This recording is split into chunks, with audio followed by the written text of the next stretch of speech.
the great John Congemi here on the show. But happy to say, whatever issue there was, it's been resolved. And there he is, the great one himself, Mr. John Congemi. Jonathan, how are you, my friend? I'm doing great. A nice bye week for the Miami Dolphins on Sunday, so I got to peruse around the NFL and check out some games and see some good football, some bad football, and everywhere in between. So it was a fun weekend for me. And we weren't able to use the standard joke here because they're now on a 5-game winning streak that the Dolphins would be 3-point underdogs in the bye week. And that's been the case. I used to love this too, John, about doing these kind of shows. And you were with the Finsiders. You guys had a lot of time to kill on that program. And would you debate the relative merits of the, say, mid-season versus late bye? And people would actually have like hour-long conversations, hours and hours on end about, well, you know what, I think it comes at a good time of the year there, Joe. But I don't know. I mean, it does seem like kind of, I don't know, did they blow their momentum they had? Anybody would just be salivating, waiting for a patsy like the New York Jets to come to town. Yeah, I don't think any team, no matter what league you're playing in, when you're on a 5-game winning streak, wants to stop playing football. No matter if it's in the beginning of the year, the end of the year, middle of the season, where normally you would get your bye week.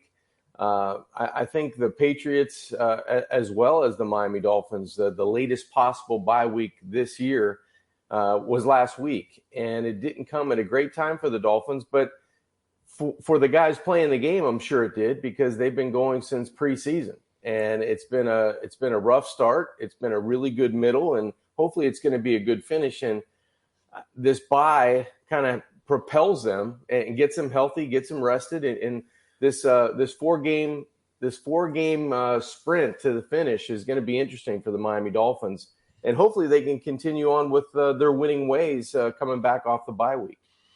And everybody else stinks. I just had this realization this morning because I want to get into this whole Urban Meyer thing with you, John Congemi, with us here on Ion Channel as we go Dateline Dolphins. But I mean, it's just absolutely insane. To think that all is good now with the Miami Dolphins. Like all of a sudden, Tua is Santa Claus, a gift on Christmas Day. You came down a chimney and just left everything for us that we needed. All of the community efforts are extremely upbeat and uplifting. There's nobody like going, hey, Phillips, you're a bum. I know they should have drafted you. Chris Greer, I mean, isn't even mentioned. You hear more about like Pam Greer and her old movies than you do about Chris. And Brian Flores, like everywhere he goes, everybody has nothing but respect. All of a sudden, it's just a complete turnaround. And I've never seen everything so at ease for a team that was still like sub 500. But a lot of people have been appeased by what's gone on. It's head-scratching, to say the least, in terms of maybe a month and a half ago, everybody was gone. Everybody was fired. Yep. Tua was terrible. We have to go back into the well and get a quarterback. The defense was useless. The special teams were junk. Everything was bad. And now you kind of turn the page and see where the Miami Dolphins are after a 5-game win streak. They're not in the thick of things of the playoffs, but they're right on the fringe. I mean, everybody else is coming back to the Miami Dolphins as they're surging. The Buffalo Bills, they're 1 game away from being the Miami Dolphins, and we had christened them the kings of the AFC East, 2 months ago. No one was going to touch Buffalo, and no one was going to beat Josh Allen and that defense. And now all of a sudden, Bill Belichick's back to where he's normally sitting atop the AFC East, and the Dolphins and the Bills are trying to nip at their heels. But the Dolphin story has been crazy. I have to admit, I'm the first one to say I lost confidence in a team that I was watching, because the show script that you were handed in the beginning of the season wasn't close to what I was watching. The defense wasn't aggressive. The offense couldn't push the football down the field. They couldn't run it. The offensive line was the same offensive line, and things weren't going really well. And all of a sudden, Tua comes back from a rib injury, comes back from a finger injury, plays really good quarterback play in terms of percentage and getting the ball out and masking things for their offense. You get a rookie at the slot receiver position in Waddle that has done terrific things. But the most important catalyst for this turnaround has been the defense. It's been the sacks. It's been the consistent pressure. It's been the good run defense, and it's been turnovers. Those turnovers and those sacks and special teams have led the offense to a short field where they've been able to take advantage of those opportunities, score in the red zone. And I think that's the recipe even last year when you look back. Defense set the tone. The offense kind of cleared the dishes off the table. We're talking with John Congemi here, Dateline Dolphins, thanks to Jimmy Johnson's Big Chill of Key Largo. And on to that, we've talked about this a lot with you, John, and a lot of people are throwing out there, well, this is the soft part of the schedule. Well, they did lose to the Falcons. At the time, were horrible. They are one of the only 2 wins the Jags have. Again, the whole season have been horrible. And they played a Ravens team in this stretch that was good at the time, and they demolished them. So that's not exactly true. It's around this time every year now. We've noticed a trend with Brian Flores. He figures it out. He makes tweaks, and his team on both sides of the ball is better. My concern is why can't he do the thing we always told Stanton to do? Like Mike Stanton, before he became Giancarlo, sucked the first month of the year. And then magically, in May, he'd figure it all out. So, like, why can't we pretend like July is August and then August is September? Like, what? Because October, November, December are his wheelhouse. So how do we, like, fast track it? Because it feels like that defense did a 180, man. It became the defense we saw at the end of last year by November. How about we start in, like, September? Yeah, I'm all for it, Lubie. Honestly, I'm standing in that line with my pom-poms, right? I want to see that happen. I don't know why. I don't know why they didn't start with this attacking style of defense where you're going to go zero coverage. Nobody's in the middle of the football field. Everybody's man-to-man, and you're going to come after opposing quarterbacks. Those losses that you mentioned really do hurt now that you look back, because Jacksonville was just an awful loss. I mean, I don't know anybody that wanted to wear a Dolphin T-shirt, Dolphin polo the next day because, everybody was burning their stuff. Everybody was throwing stuff out, the Salvation Army, right? And the Atlanta game as well. The Atlanta game was bad. And then early in the year, the Raider game. That game was a very winnable game against a team that you didn't know what was going to happen to them, but it happened to them. So it's a situation where you have to find a way to win those games early in the year that are winnable, because they come back to haunt you. And right now the Dolphins are sitting uncomfortably because of what they did early in the year. I agree with you about trying to figure it out early, but you have 2 new coordinators on offense. Yeah. You've got a second-year defensive coordinator that has some new pieces. He wasn't really sure how to utilize them. And I think that they didn't play well early. Now, for whatever reason, a horse doesn't come out of the gate properly. Yeah. I don't know to why remind me, you John. stumble. Yes, I know, Defo. I wanted to get you involved. Well, just land another haymaker while you're at it. But the analogy, it kind of fits. I don't know why the Dolphins stumble sometimes early, but they do. And it's something that has to be looked at in the offseason. Maybe they change the way they do things in training camp or in OTAs. But now, this is where you want them to be. This is exactly the team right that you felt like you were going to see in September. Yeah, and everything's rosy right now, which is good. And I did want to mention again that Jacksonville, their 2 wins, oddly, are over AFC Eastern Division teams. The Dolphins obviously had brighter anticipation of the beginning of the season than 1-7, and the Buffalo Bills. I mean, this coach McDermott, he's going to blow his brains out. I don't mean to suggest it, but I mean, he looks like he's on the edge, literally, of an Urban Meyer nervous breakdown. All right, so I wanted to get into this Urban Meyer thing. We had a little philosophical discussion earlier this morning here. Lubie and I did with our audience about how college coaches, you would think, would be held much more accountable for what goes on inside their so-called organization. Program. Yeah, they would want it to be in parameters of, kind of high levels of integrity. You're trying to guide young men into their, stage of manhood where they can forge their way, make their way into the world and see what they can do with their lives.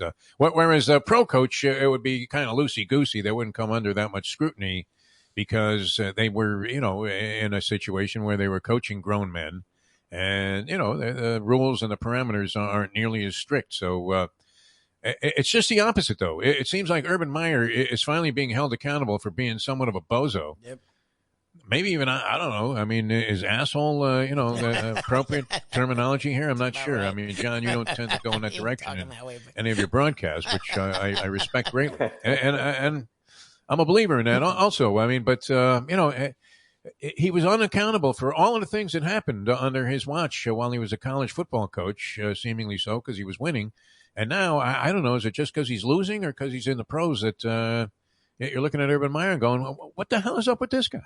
I don't think you could look that disinterested to be a head coach in the National Football League, to be paid that many millions of dollars, and kind of just stroll across the field at the end of the game and give a loosey-goosey handshake. That was his former assistant, too. Hey, thanks for the spanking, That was his assistant in Vrabel. Like, he knows Vrabel, too. Like, that's what's weird. I don't know. I don't know the body language is always the first thing that strikes me about anybody or anything when you're watching college sports, high school sports, NFL, whatever the league is. You always want to have your leaders, and you always want to have the guys that you hold in high regard. They have to be able to put up a good front. If things aren't going well, they have to be able to show that, I'm going to be professional about this. I got my butt kicked, whatever the case is, I'm going to do the right thing. It doesn't seem like Urban got the memo in terms of that particular thing, because you could tell the players and the assistant coaches, look at the rumors coming out of there this week about the Urban challenging all of his assistants. What have you done? Prove to me why you should be here. I mean, why not? Blame it on the dead guy. Exactly. Don't point fingers, start pointing thumbs. Exactly. Like it all starts at the top, right? Yeah. I don't know, Defo. It's strange to me. I've been around him, and he's been a prince of a guy. Have a conversation. But when you watch him on TV, it almost seems like now it's a different person. And I don't know if it's the NFL game that's changed him, because he still had that kind of smug kind of look, if you can remember back to the Ohio State sideline or Florida sideline. Yep. He was much happier there because they were winning and he was in control, and they were going to be champions of something, whatever conference he was in. But now it just seems like he's disinterested, or he's lethargic and has no pop. He has no zip to him at all. Had a suspect strength coach before the season started who we had to get rid of immediately. And then the whole Tim Tebow fiasco, which seemed like, I guess, a useful publicity stunt, because it's one of the few things you would remember about the Jacksonville season, except that they also have Trevor Lawrence, which now throwing the other 4 picks. Criticism is showing zero development with the quarterback whisperer himself, a guy who had Tim Tebow win a Heisman Trophy and a national championship, and has done wonders with a lot of different quarterbacks during his career. All of a sudden, he can't make this guy into even a semblance of a pro, which is interesting, because that was the guy. I mean, he was Andrew Luck. He was Peyton Manning. He was the one guy, wow, this guy can't miss as a pro quarterback. And so far, he's floundering, maybe near the bottom. Yep. Well, I wouldn't give up on him, because I think he has all the tools. It's the cast of characters, and it's going to be that way when you're number one. Go back and look at the history of all those guys. Aikman and all of these examples, Manning too. Yeah, they all ended up having miserable seasons their first year. I don't know. Did Andrew Luck do well his first year? Did they? They were solid. Yeah. They had a good team. They just had completely tanked. I don't know, based on some order from the organization itself, but. I think he did okay, right? Andrew Luck, his first year? I'm pretty sure he fared much better than some of the others that you mentioned. But I think he went to Andrew Luck was gosh, that guy. I still can't believe he's not playing. He's still playing, just walked away from not only millions of dollars, but just something that you thought he loved. And he had the complete, I guess, skill set and body type. I'll never forget going down to the Orange Bowl game, and I looked at Andrew Luck and I said, man, that guy's a quarterback. He looked like an offensive lineman from the waist down, and could run and throw and do everything he wanted to do. He was a franchise guy for sure. Yeah, his rookie year they were 11-5. They were 2-14, And then they got Andrew Luck, and magically we're 11-5. Yeah. So that again was a team that was good like 2 years before too. That was a very different team than the Jags, who were like a total disaster. No, I mean it's amazing that this guy could be this much of a catastrophe so far. I tend to root against Urban Meyer, so I'm enjoying this. And at the same time, I mean, at this point, how could you possibly do anything but parlay every week against whatever hideous, onerous point spread you may have to play into? The Jaguars and the Jets go against them every week, and you're cashing. It seems like I mean, ridiculous. I think the Jags were 4-9 against the point spread. They did have those 2 impossible wins, obviously as underdogs, and the Jets are now 3-10 against the point spread. And I mean, every week, and New Orleans, all of a sudden, it's a get well card. Yeah. Is it not? It is. Defo, every time you mention Urban Meyer, it looks like you're sucking on lemons because that smirk just can't get off of your face. I'm amazed that these things happen. And then all of a sudden, after years of just being totally immune from any kind of realistic scrutiny, because he was winning. Who was shielding him? The boosters? I mean, there should have been investigation upon investigation into what kind of maniac this guy really is. And we're seeing it now. And I love the fact that he's attacking his own team. That's my favorite. If that's true, I don't know. Is the gates, right? Yeah, I mean, it seems like that has surfaced too many times for it not to at least have some element of truth to it, that this is one of the things that's going on. And you could see it with this kind of guy, just like a bizarre crackpot who somehow, after failing miserably as a pro coach, is going to cash in with.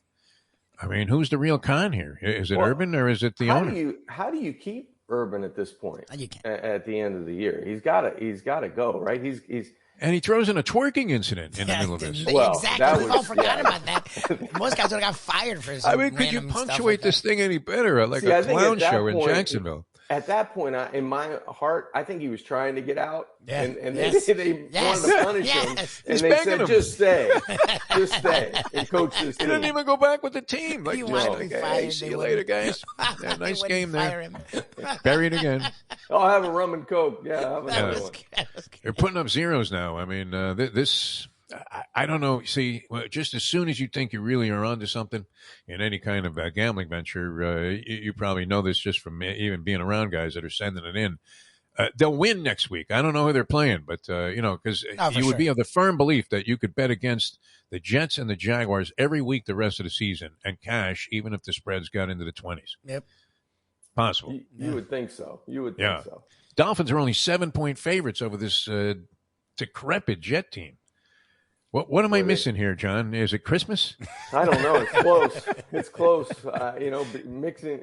Combine Hanukkah and Christmas, I think that's what you're going to get next week. 7 points. I mean, if it goes to 7 and a hook, all right. So, you have to sweat out the dagger there. But I can't see how the Dolphins just don't come out, especially with the week off and the Jets playing right so down the poorly. field. Yeah, just go ahead and dismantle this team in the first half and kind of hold on in the second, because the Jets can't score points.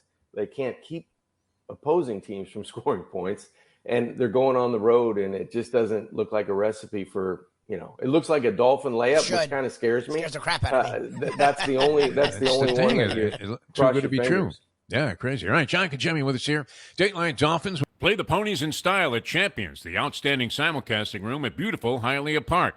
Yes, the grand old lady of thoroughbred racing has never been more vibrant, and you can wager on the races from the top tracks around the country while enjoying a cocktail at the Brass Rail Bar or any of the fine food served throughout the facility. If poker is your game, you're covered in style, and you can play all your favorite Vegas-style games, including blackjack, craps, and roulette, in Hialeah Park's sizzling hot casino. Get a player's card when you walk through the door for all kinds of generous amenities, including our favorite, free play, when you come out to the ultimate casino and entertainment destination, Hialeah Park.